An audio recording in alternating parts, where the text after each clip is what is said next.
Good morning, good afternoon, good evening, everyone, depending on where you are. Welcome to this webinar powered by WorkFlex and Riskline on the business travel risk outlook for 2026. See already a good number of people there. Thank you for joining. Very much welcome.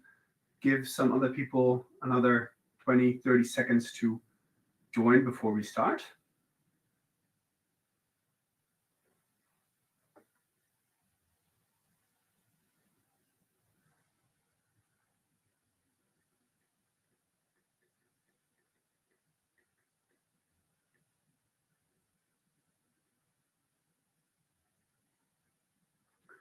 All right, so it's 11 at least for me, 2 minutes past the starting time, so let's get going. You already see a chat going on the right-hand side of your screen. Please use it yourself too to say hi, say where you're dialing in from. We're always very keen to hear from you. And also in the course of this session, this webinar, if you have any questions or comments, you can always put them in the chat. I'll try as good as I can to keep an eye on it and moderate. There's also a question button on somewhere in your screen, probably at the right bottom, that you can also use for questions. I will be also keeping an eye on that one. So there's two ways of sharing your questions or comments with us, and we're super interested in getting your questions. See a lot of people already sharing where they're dialing in from: Frankfurt, Australia, Denmark, Riga. That is super exciting. So let's get started. So we're talking today about the business travel risk outlook for 2026, the essential briefing that you as an employer need. And well, I'm not doing this webinar on my own, obviously. We'll start with some introduction of your experts. Ava, may I hand over to you first? Yes, of course. Thank you, Peter, and welcome everyone to this webinar. I'm Avantika. You can call me Ava. And I am from India. That's where I'm currently based. And I have been with Riskline for quite some time now. And let me give you a very brief introduction about myself. I've been born and brought up here in India, and I've done my schooling as well as my undergrad degree from here. And then I went for my master's to Singapore, where I studied at the Nanyang Technological University. I think before I jump into why I joined Riskline and why I've been here for such a long time, I just wanted to say that I think being in the field of geopolitics is something that was a bit of a calling for me, as I like to think, because it started with a simple matter of what subject do I want to study in school. And I picked the one that interested me the most, which was political science. And that, I think, slowly evolved into love for international relations, a willingness to understand more about global politics and geopolitics. So I did my undergraduate degree in international relations, and I did the same for my master's in Singapore. And after that, I worked at a think tank in New Delhi for a year. And after that, I joined Riskline, and it's been 8 years now that I've been here as an analyst at the Asia Pacific team. So yes, it's been a great journey, and I'm so happy to be here today. Thank you so much for the opportunity and for arranging all of this, Peter. And looking forward to the session. Thank you so much. Of course. Yeah, thank you for introducing Ava. So travel risk and geopolitics are obviously close to your heart. Have you also experienced travel risk in like some anecdotes from your personal life, or has it been a smooth travel always? I think it's never smooth. It never is, especially in certain parts of the world where you can always, I think, expect something to happen that, something to go wrong, as they say. I think I want to share an anecdote, which from last year, actually, a few months back, we were in Vietnam. We, as in my family, my husband and I, and we were having a very nice time. Weather's sunny, no problem. Everything's going great, right? But obviously, everything that can go wrong will go wrong. And I happened to check work, and I happened to see that there is a tropical cyclone approaching Vietnam pretty fast, and it was approaching the very town of Hoi An that we were in. So I did a very quick calculation based on my experience that, okay, if it's over here right now, and then how many more days could it take to come here? And obviously, you could get all these information from the Met website and things like that. So I think I calculated that, okay, I think we should be able to escape this, and it should not get that bad. So we did see the early signs. Like I saw that businesses were shutting down, all the recreational activities like water sports and all of those things getting cancelled, which was a huge bummer because I wanted to go for a dive. But nevertheless, we managed to escape the cyclone. And I think this also kind of reminded me that why it is so important to have information, to have the intel that you need before you do anything, because the world is very volatile. It's just getting worse by the day. And I think it's very important to be prepared, because just a couple of months later, somebody we know happened to visit Vietnam again in the same region. And another storm was approaching, and they did not get so lucky. They got stuck there for about 3 days, I think, with all flights cancelled, buses cancelled. They couldn't even get out of the country. So, yes, planning is very important. I think that's the best anecdote I can give you from recent times. Very good. Yeah, thanks so much for sharing, and really great to have you on the panel here today. Adam, you're up next. Yeah, hi, Peter, and hi, everyone watching. I'm Adam Schrader. I'm the Director of Operations here at Riskline. Unlike Ava, maybe this didn't start as a calling for me. I did my undergraduate degree in engineering and then went into the Army. In the Army, I did logistics and planning. And after that, I went to the London School of Economics for for conflict studies, where I concentrated on the Middle East region. This got me very interested in politics and obviously the region. And so immediately following that, I moved to Egypt in about 2009. This was right before the revolution there. This was also about the time that I started working for Riskline. So I joined in about 2010, I started working as an analyst, just like Avantika, and I sort of rose up the ranks from there to become the director of operations. So right now I'm in charge of the analysts and what they do here at Riskline, all of our reports, all of our intelligence, and I'm currently located in Senegal in West Africa. Oh, wow, that I didn't know. So then probably, well, yeah, that's also maybe a stupid assumption to make, but any, let's say, travel risk things that you've come across in your recent travels? Yeah, I mean, I think the best anecdote that I have, like Avantika, would be about the Egyptian revolution. I was still young and naive at this point, and although there were signs that it was coming, it was a pretty surprising event that escalated very quickly. And excuse me, by the time that happened, it's usually, or it was too late to get out of the country.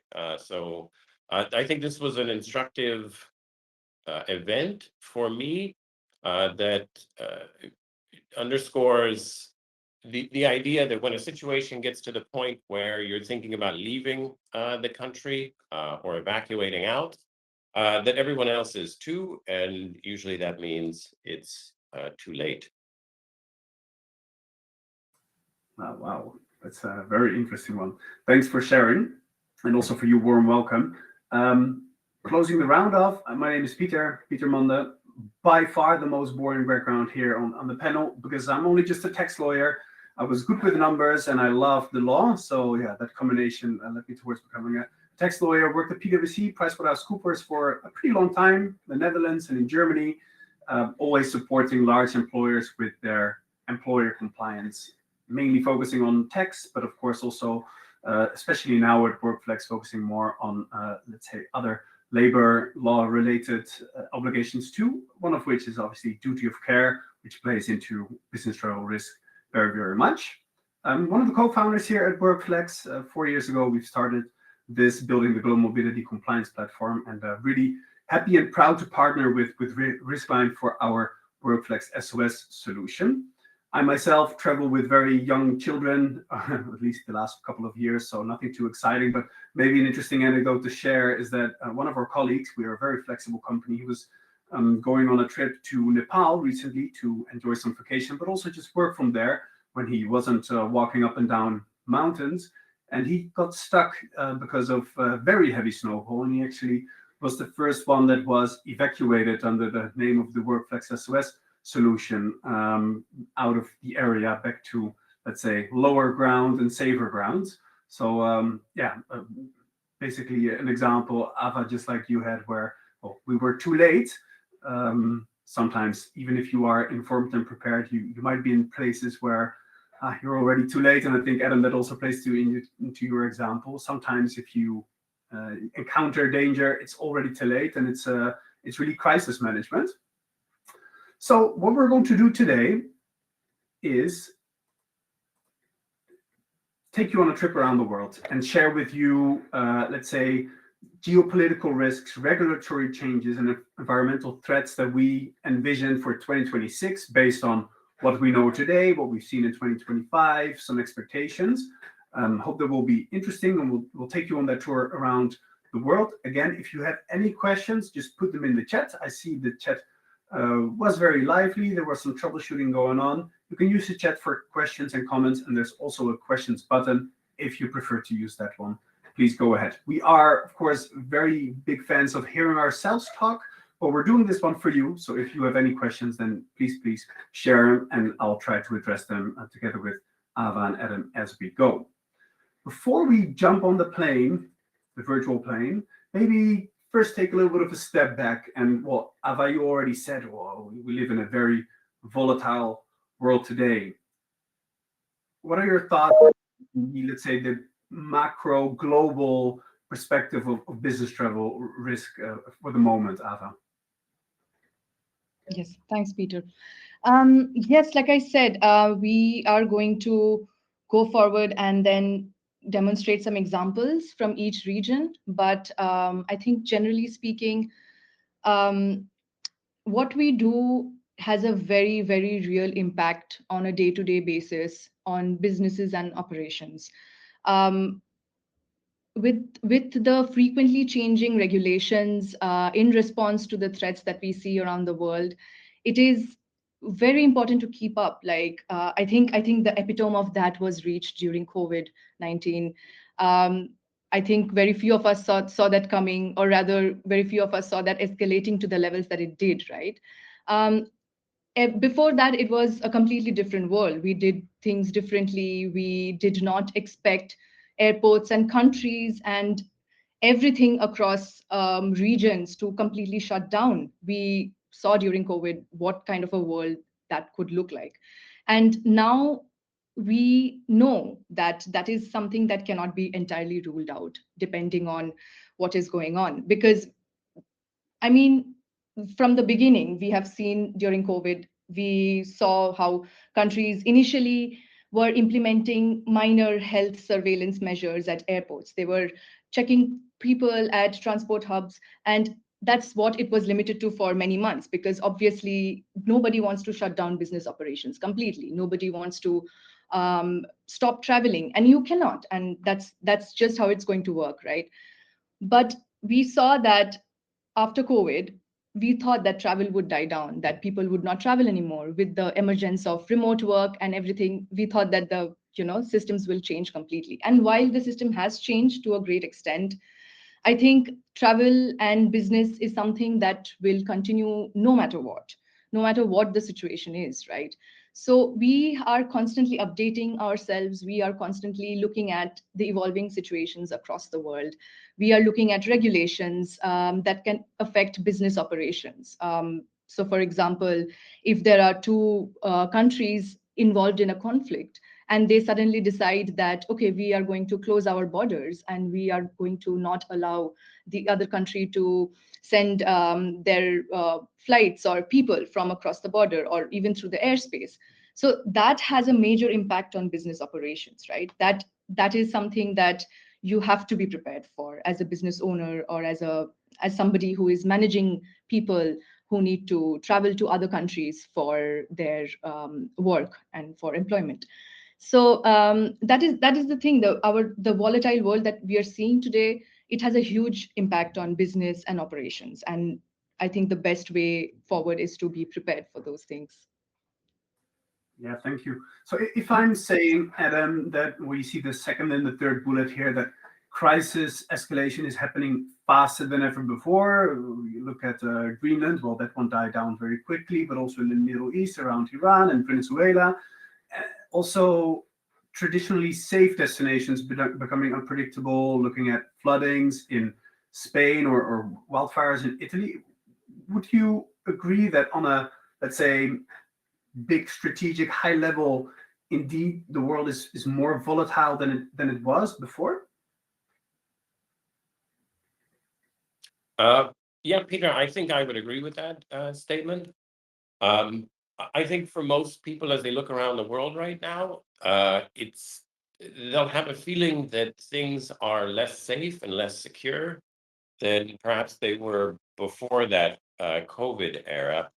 And I'm sure a lot of people can point to big events that have happened since then that make them feel like I don't know what to expect in the world, especially in terms of politics and conflicts. Um, and that all of these things happen very suddenly without a lot of prior warning. So I think, as we discussed when we prepared for this, we talked about um, some hazards and some threats that you come out of nowhere. These are typically from the natural world, like a tsunami is a good example. Um, Japan may try to predict now when a big earthquake might strike and put out a warning, but it's hard to be prepared constantly over several years for something like this. Um, so those ones will always be a surprise. These man-made threats that we've seen the last couple of years seem surprising, but often there are things that you can point to afterwards that show, okay, well, this maybe shouldn't have taken us by surprise quite as much. And, if we maybe had been paying more attention, or if we had overridden that tendency to think things will remain the same as they have been. And I think this is something that happened to a lot of people when looking at something like the Ukraine war. Uh, this seemed to kind of come out of nowhere, happen incredibly quickly, and now it's still going on. It's still something that people find to be unsafe and affects their lives. But there was a lot of build-up to this. There were a lot of signs that it was going to happen. There was a lot of maybe denial that it would happen before it did. So yes, there is a lot more going on in the world. It is probably less safe than it was 5 or 10 years ago. But it doesn't mean that you can't be prepared for what it's like now. Very interesting perspective. And I think that's exactly the objective of today, to help all of you, dear audience, prepare for the world today and for the world in the next coming months and the year that we've got ahead of us, so that you will not be taken by surprise. And that's why we now buckle up and get on our little virtual airplane and do a little trip around the world. We've got 4 regions to cover. And like I said, per region, we'll talk about, well, I can actually go to the first one. We'll talk about geopolitical risks, regulatory changes, and then also quickly giving you a heads up on any environmental threats that we're expecting for that area. Sticking with you, Adam, without further ado, for the Middle East and North Africa region, what are you expecting for 2026 geopolitically? So I think that this region is probably the most unstable, the most volatile in the world at this point. the first bullet point up there talks about threats, alliances, and instability. It's all kind of linked in this region. You can point to multiple conflicts or potential conflicts, but they relate together to each other in a way that does not increase the stability of the region, let's say. There's an idea that security can be brought through force, that a lot of the countries in the region, probably the governments, the people there, they feel insecure, probably more so than the general feeling in the world at this point. And there's an idea that security can be brought through force. And this is probably one that doesn't create general security for the region. So if your country thinks you can be secure by starting a war somewhere else, it may secure you, at least temporarily. That other country, obviously, though, is not secure. And so this is going to have ramifications for that country, for the region. The big one that's sort of overarching conflict within the region right now that is probably the most important from here into the rest of the year is the one between the US and Iran. There's supposed to be negotiations going on right now to solve this political conflict between the two countries. But I think there's a really high chance of this turning into at least another episode like we saw in 2025, where there are attacks on Iran, some bombings, things like this. But also a chance that it brings in other players within the region.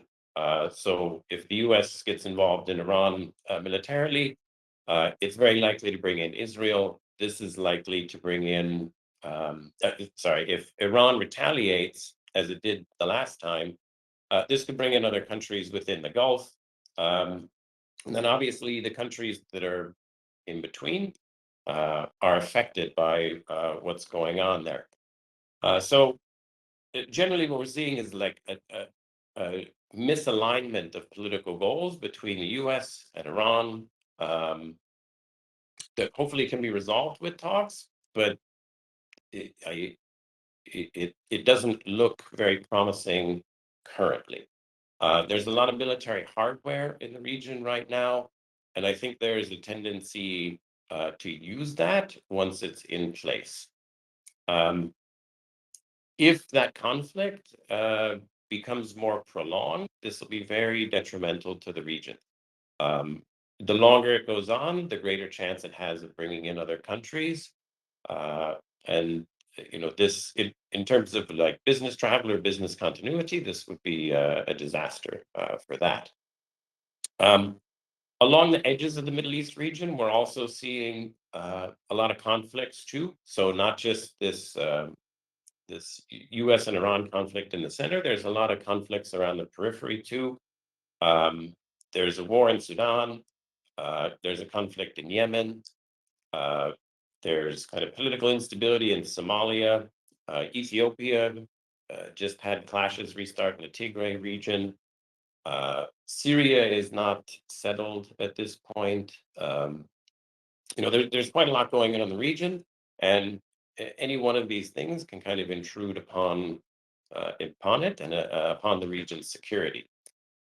In terms of how this affects travel and other things, if we look back at June of last year, we had a really short notice disruption to flights and travel in the region when Israel started bombing Iran. All the flights over Israel, Iran, Jordan, all the airspace between those two countries was immediately stopped. This is a key corridor for travel, especially right now because of some of the other conflicts that go on. A lot of the planes are funneled across either Iraq or Egypt. And so when that conflict started, this disrupts a lot of the travel, not only in the region, but between Europe and Asia.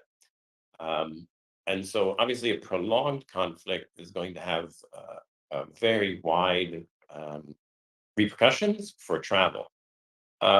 We saw a preview of this about a week ago So between 23rd and 27th of January, we had flight suspensions to and from Tel Aviv, Dubai, airports in Saudi, as well as Indian flights to the Caucasus region. And this is all because of an anticipation of a possible US attack on Iran. I think the going theory was by the 25th of January, the US carrier would be in the region and they would be set and able to carry out attacks on Iran. And so a lot of airlines canceled flights in anticipation of that possibility because of what happened in 2025.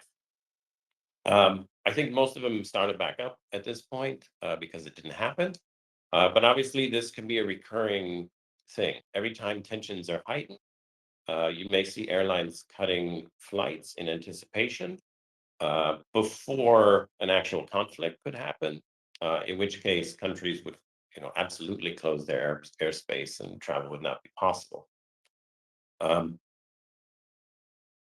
terms of some of the other geopolitics in the region, again, it's all related to conflict at this point. We're still seeing some Israeli attacks in the region on other countries, in Gaza and southern Lebanon. Last year they also carried out attacks within Syria and Yemen. Again, this is that idea that you can create security for yourself through force, but obviously this does not create security within, say, southern Lebanon or in Yemen. And those conflicts, I say, are somewhat diminished from their levels in 2025. But there's, again, the political solution is not there right now. And so you could see an escalation of those at any point this year. Somewhat related, we have less of a conflict and more of a competition maybe between Saudi Arabia and the Emirates. They have been involved in a lot of conflicts within the region. Within the Sudanese civil war, most recently in Yemen, where their form of competition takes the form of a conflict.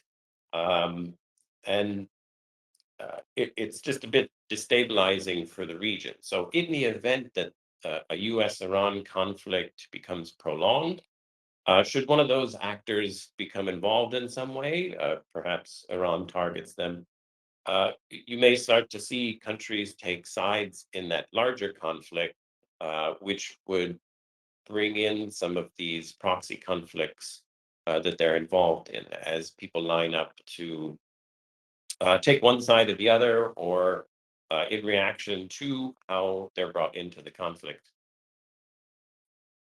And I think finally here, Syria, there is some good news in that the civil war has ended, but there's a bit of a consolidation of power going on right now. So it looks like the government and the Kurds will hold to their agreement and kind of peacefully integrate the Kurds into the national military. But there are still a lot of, say, sovereignty issues for Syria to solve, which at any point could kind of flare up with their neighbors. Thank you very much, Adam. I think very good to spend some time on this area as you started. It's probably the hotspot when it comes to geopolitical unrest at the moment. So that will affect any one of you who's got business travel going on to that region, but especially also, like you mentioned, where there's any transfers in that region, traveling between Europe and the Asian region. So I think very important to keep a close eye on it. That's the bad news. The good news, if you look at the regulatory changes, quite honestly, they're a little bit busier with other things in the region than lawmaking around visa and immigration. So it's rather related to American-focused, let's say, sanctions or arrangements, the regulatory adjustments that I'm expecting in this region. You can see it here. Increased scrutiny for certain passports. Most people from this region, or the passport holders from this region, will have some additional difficulty or maybe even impossibility to travel to some other regions at the moment, and also with Iran and the other countries in the area, potential sanctioning for doing business, which may make your business travel not necessary or not allowed, even. So also important to keep an eye on that. But yeah, I think compared to the geopolitical risks, the regulatory changes in this area are, let's say, significantly lower. And I don't think for this region we have any environmental threats. We do have those in the Americas. Ava, Adam, who would like to take the environmental threats in this region? Yeah, I'll keep going with those. Yeah, in terms of environmental threats, what we're seeing right now is wildfires across South America, so primarily in Chile and Argentina. There's also some wildfires going on in Colombia and Venezuela, but those first two countries are impacted the most at this point. What we've seen so far in reaction to the wildfires is evacuations of population, curfews in some of the affected areas, and just general unpredictability about how the fires will progress. There have been a couple fatalities, but so far, at least, the travel disruptions caused by these wildfires are pretty are limited, I guess. So big wildfires, but limited travel disruptions at this point. We're expecting, though, come the summertime in the Northern Hemisphere, that again we'll see wildfires in the U.S. and Canada. Again, this is the type of risk that we can say is going to happen, but can't really predict exactly where it's going to happen because this is based on local conditions and the weather at the time, a lot of different factors. But it's safe to say there will probably be a big major fire somewhere in the US or Canada during this summer. And if we look back at, say, the last couple of years of wildfires in the US, I think the wildfire that hit the Los Angeles neighborhood was the most expensive one in the country's history in terms of the damage that it caused. In 2024, there were several mega fires, one in Alberta, Canada, another one in California, the Park Fire, and one in Oregon. And 2023 also saw huge fires in Alberta. This particular one caused school closures. It disrupted flights. And this is not just in Alberta. This is across the border in the US too, just from the smoke. In addition to flight disruptions, there were restrictions on road speeds because of visibility problems. And now that it has been a couple of years, the general consensus is that wildfires and the smoke that they bring increase hospitalizations and mortality rates in the area that's affected. Finally, the last environmental threat I would look at is the Atlantic hurricane season. The United States got somewhat lucky last year in that there was not a major landfall of a hurricane on the US, I think for the first time in about 10 years. However, not everybody else was so lucky. Jamaica got hit by a Category 5 hurricane, which was its most costly disaster ever and had 54 fatalities. So this year, it's unlikely that the US would go 2 years in a row without a major hurricane strike. So I would expect that. But also this particular hazard can affect countries across the Caribbean and in North America. That's very interesting. So expecting a big fire in the US and probably also a big hurricane. Definitely something to keep an eye on. I think we stick with you immediately for the geopolitical risks in the area too, right? Yes, right.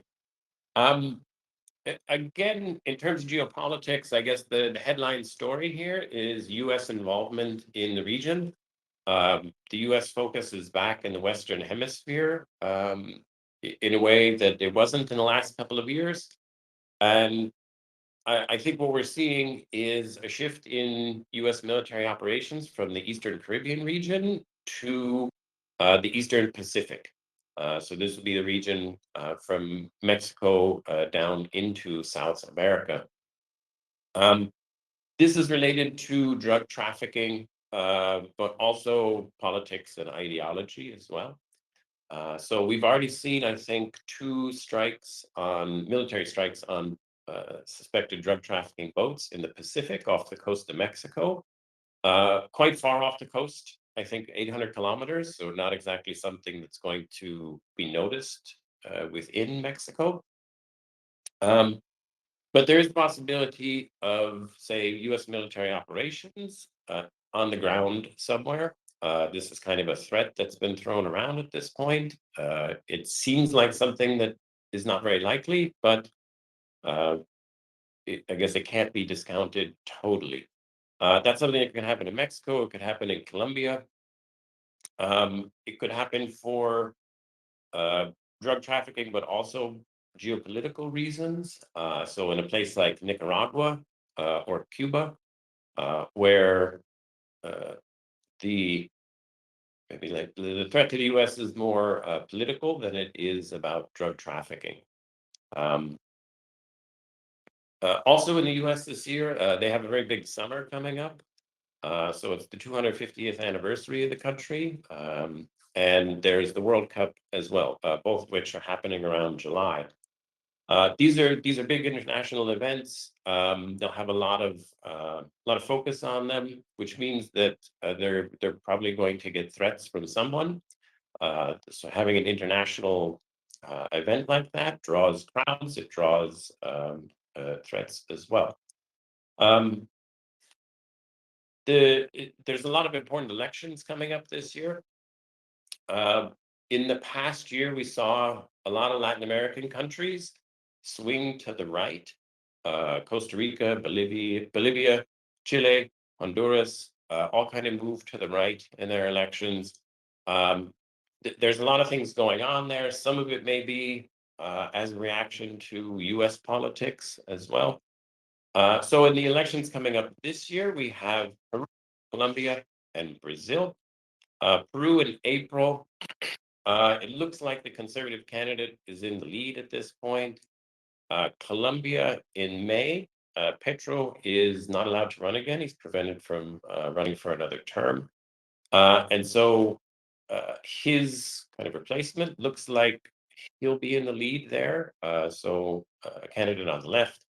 Same with Brazil. Lula looks like he leads in the polls. However, Bolsonaro's son has been gaining in recent polls.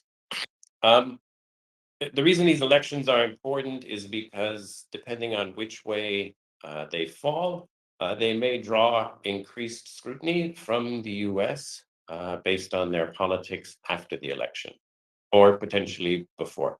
And so perhaps a country like Colombia, which seems like has good relations with the US after this week with the meeting with Trump, perhaps that could deteriorate based on the election results. It's just something we'll have to see as they happen. And finally, gang violence in Ecuador and Peru. These are countries that were relatively safe for a while, especially Ecuador, and have become insecure relatively quickly. This has a lot to do with drug trafficking. It's something that we watch. It means that travel to these countries is less safe than it used to be, and it can influence the politics there. There's a lot of strikes and demonstrations going on from students, transport workers, these sort of things. Those events can impact people's travel when they go to these places. It's just another thing that we're keeping an eye on in Latin America this year. Thank you very much. Regulatory change in the area, again, mostly related to the Americans being sometimes a little bit going from left to right, if I may say so, as a European. We've seen, of course, very relevant, the interview pauses for visas. Another 75 countries were added since the beginning of this year. Not likely to be loosened anytime soon. Of course, the heavy border controls over the past 6 months, we've heard crazy stories about that, also unlikely to change, to be honest. And then the increased scrutiny for incoming travelers into the region, not necessarily for Europeans, but then, like I said, passport holders from the Middle East region and many others are definitely have to be aware of this. Regulatory changes, other than in the area, like more of the same than what we've seen over the past 6 to 12 months, not to be expected. Also, for the sake of time, quickly going through, because we've still got 2 regions to cover and only 19 minutes left. Whoops, so we go to Europe. If I just continue really quickly, regulatory change in this area are quite interesting. So we've got the ETIAS coming up, at least they say. It was already postponed for a couple of times. The ETIAS is the European Travel Authorization, like the ESTA in the US and the ETA in the UK. We're implementing a similar system, and every inbound traveler outside of coming into the EU from outside would require one. PWD notifications, this local registrations for business travelers is expected to be updated on a European-wide level, or at least we're expecting some news on the update. I personally do not expect any implementation in that regard this year, because usually they move quite slow, but very interesting to keep an eye on. And it will probably go hand in hand with increased audits in the area of PWD notifications, something that we've also already seen in the course of 2025, together with increased border controls, also PWD audits taking place more intensively. And when we're talking increased enforcement anyway, increased enforcement for ETAs into the UK, but also Russia, making sense given that these ETAs were relatively recently introduced, and there was some time where everyone was cut some slack, but that time is over. So please make sure before someone travels to those countries that the ETAs are requested for successfully. All right, geopolitical risks and environmental threats in the area. Yeah, Peter, I think Europe is probably the most stable region that we've looked at so far, potentially at this point. But obviously, the Ukraine war dominates in terms of insecurity. It's still going on after several years. The talks are progressing, but don't have a solution quite yet at this point. There doesn't seem to be a durable ceasefire, and so the war continues. This creates a lot of insecurity around it and on the continent. There's things going on that are potentially related to it, like drone sightings at airports across Europe, cyber attacks, these sort of things, and harassment and disruptions that take place that are related to that. There were some North Atlantic tensions between the US and Europe recently. That has seemed to de-escalate. But again, it's another situation where I don't think there is a durable political solution at this point for the long term. So it's another thing that could flare up again this year. In terms of environmental threats, here also in Europe, wildfires will be a concern in the summer, along with extreme heat.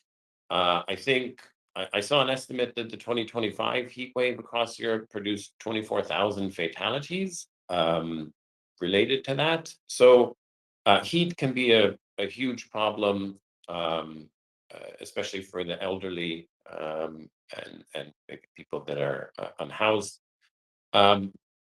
Wildfires, we don't know where they're going to happen in Europe. We can't predict. It's definitely going to happen here.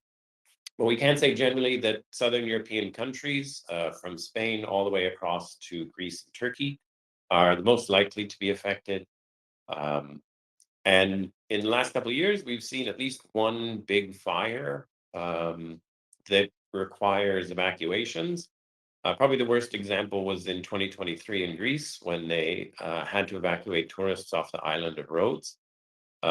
This happened really quickly, was obviously unexpected. We know that fires will happen, but where they will take place exactly this year, it's very difficult to say right now. And then finally, flooding. We saw this the last couple of years in Europe, last year in Valencia, as well as across Central Europe with Storm Boris. Get a lot of rainfall in one location very quickly, and there's really terrible flooding.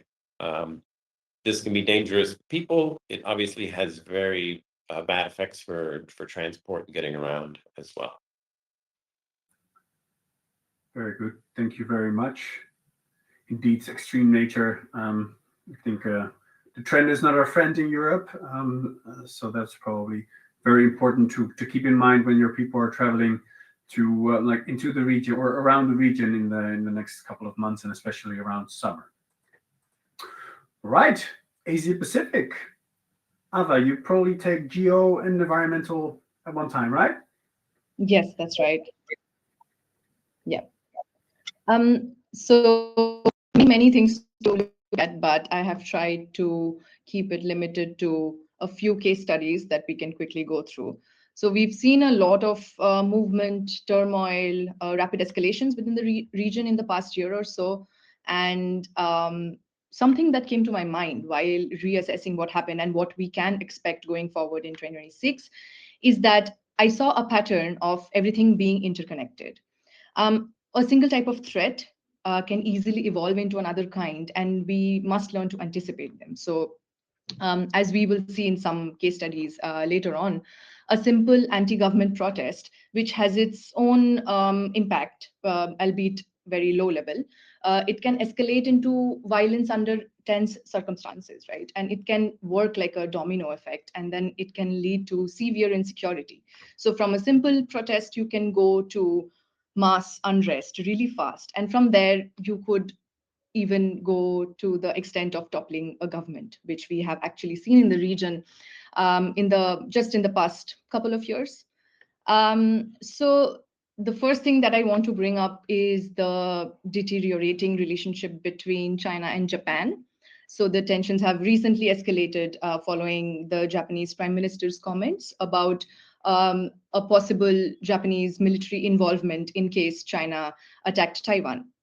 So the situation, while you would expect it to remain contained to these two countries, but of course, as Adam was mentioning, any kind of geopolitical conflict can kind of spill over into the region and affect the whole region and not just those two countries. And in this particular case, I think Taiwan was the one that was very affected. So China staged large-scale military exercises near Taiwan in December, just this December, which triggered a lot of flight disruptions, flight cancellations, airport closures in Taiwan.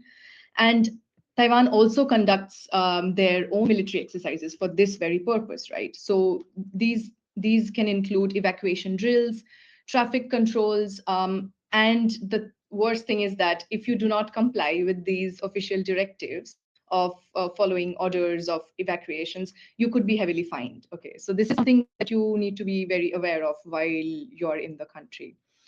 And this also had other impacts, which I want to briefly touch upon. So the effect was not just on your physical security, but also on economic and trade-related measures. Because China banned import of a lot of goods and products to Japan, they issued travel advisories urging their citizens to not visit Japan. So we see multi-layered implications tied to bilateral relations between the two countries. So I think that's the takeaway from this particular situation between China and Japan. And the way this moves forward depends a lot on the elections that are upcoming in Japan. And speaking of elections, again, this is another factor that has various types of implications on business and travel operations, especially in countries that either have a history of unrest or are currently undergoing a volatile period. Um, so because elections themselves can trigger disruptions like tight security near polling infrastructure, road closures, business closures. This is a period where the people in the country need to be aware of the areas to avoid, like party offices, government buildings, any sort of electoral infrastructure, right? So And not to mention, the outcome of these elections also have a very wide-ranging impact on the people traveling to the region.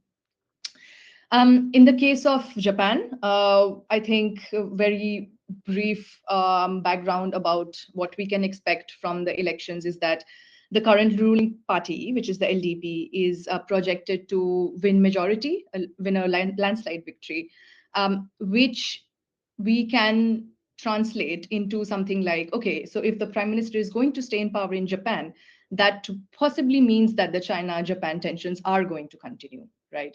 So this is a thing that we could again try to predict in advance. And again, this is an example of everything being interconnected, right? And while we are on the topic of elections, we have two major South Asian countries that are currently recovering from a violent unrest, which is Bangladesh and Nepal. So Nepal has their elections in March, 5th of March, and Bangladesh just a few days later on the 12th of February. And historically, these countries have been fraught with a lot of political violence, instability, mass rallies, clashes between rival party supporters. So these things that we can already expect should be set in a background of even greater conflict that we saw in the country, or rather, even greater unrest that we saw in the country in the recent past.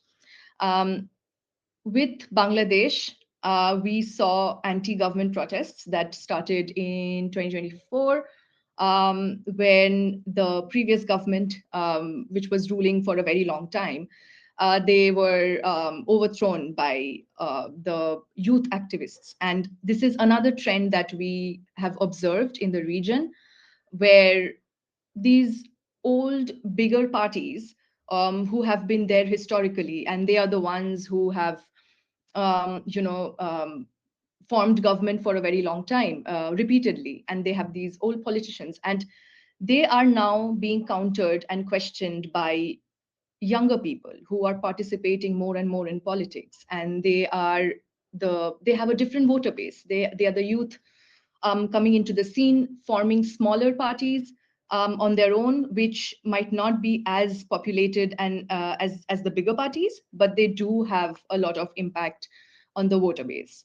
So in case of Bangladesh, now we see parties, youth-led parties like the NCP forming, and they are posing a great challenge to traditionally old parties like BNP and Jamaat.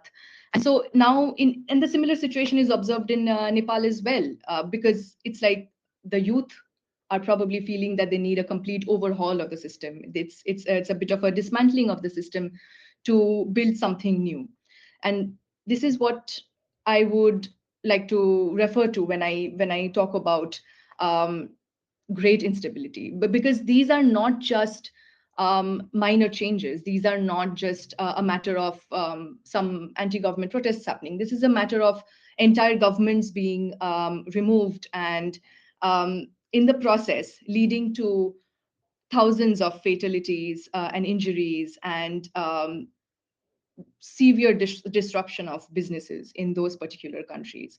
Like in Bangladesh, I remember there was a complete media outage for a good 2-3 days. No media houses were working. There was a complete shutdown of the system. No way to even know what is going on inside the country. So that kind of a situation is obviously something that we must be prepared for, especially if we are traveling around the time of elections or around the time even after that, because political violence can continue even then. And on the same line, we saw a similar demand from the youth and the public in general in South Korea, which was after the former president declared a martial law in the end of 2024, which triggered a crisis that is very unprecedented in a country like South Korea. From the time that he declared a martial law until the time that he was arrested later in June, the country saw widespread protests by the people, which is not very normal over there. We saw mass rallies near government buildings and then public venues, and a lot of traffic disruptions, and even incidental clashes between police and the rally goers. So again, this is something about the unrest and protests that we can expect in the region in the coming months to continue, as these countries sort of try to stabilize their internal workings. And another significant geopolitical factor that I want to talk about is conflict. And in the APAC region, we actually have seen conflicts that could well spill over into 2026, although they are currently a bit under control. We saw tensions between India and Pakistan, which escalated to unprecedented levels in last year. And we saw cross-border clashes and strikes that led to casualties on both sides, including on civilians. And not to mention, it triggered an insane amount of disruptions on both sides, like cancelled treaties, visas, flights, closed airspaces, closed borders, reduced consular services for many, many days. So this is, again, something that probably not a lot of people would have seen coming. And this entire thing was triggered by a terror attack that happened in India. So you do not know what that could lead to. A terror attack led to a fallout between the relations between the two countries, and they immediately got into a state of war.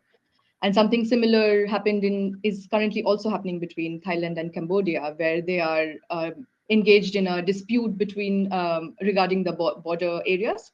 So yes, we also are seeing renewed escalations between the two countries, and peace talks have not really resulted in much.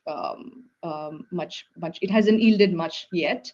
And in a periodic manner, we can see buses, trains, cross-border travel being affected.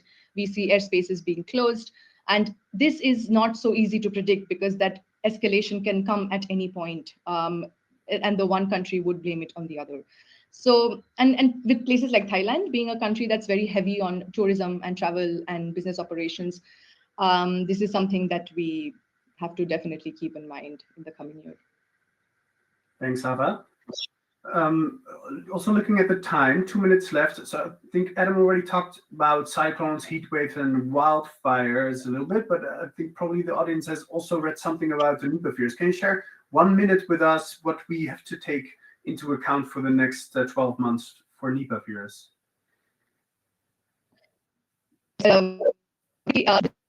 Something, sorry, is that? I think your connection is a little bad, but now looks better, at least your camera. Okay. Yeah. So yeah, as I was saying, very quickly on the Nipah virus, thankfully it has not reached anything close to what we saw during COVID, but this is another very important health and environmental factor that we must keep track of in the coming year. So just a brief introduction that it is a virus. It is a zoonotic disease, which means that it can be transmitted from animals such as bats and pigs to humans. And it originated in a southern state of India called Kerala, and then was reported in another state recently. And then now there we see many countries in Asia already imposing strict surveillance measures at entry points, like Thailand, Vietnam, Singapore, Hong Kong. So right now, it is only limited to health surveillances and nothing much beyond that. But in a post-COVID world, like we discussed before, we can definitely expect, or rather we cannot rule out measures like entry bans and suspension of travel routes and quarantine measures even, because it's all become normal in today's world. Yeah, very important. So the good news is if you're on WorkFlex for every trip, you will be able to see also the health and safety measures, and you'll be, of course, alerted by Riskline alerts if that situation deteriorates. We're all having our fingers crossed for not another one, but let's see what happens. Thank you very much, Ava. Very quickly on the regulatory changes, China increasingly loosening up. I think it's a little bit of good news. We see more countries being covered by the exemption, and most exemption also being prolonged if they were temporarily. So that's great. And then, of course, some passports also from that area are being part of the US limitations. So reaching the end, we started with, look, we're in a very volatile world and things might escalate, feelingly so, at least a little bit faster than before. But I think the key lesson is, well, yes and no. The world has changed maybe a little bit, but we could have seen many of the things that we were taken by surprise in the last couple of years. We could have seen them coming by being well prepared. And I think that's the main message that Ava, Adam, and myself want to send to you. Make sure that you, your company, your travelers are prepared before they travel to any destination, basically keeping into account the topics that we mentioned today specifically. So Ava, Adam, thank you so much for joining and for sharing your expertise. Thank you for the audience for being here. Sorry for going 1 minute over time. If you have any questions on WorkFlex or Riskline, then of course just reach out to us, and we look forward to seeing you during a next webinar. Thank you all. Thank you.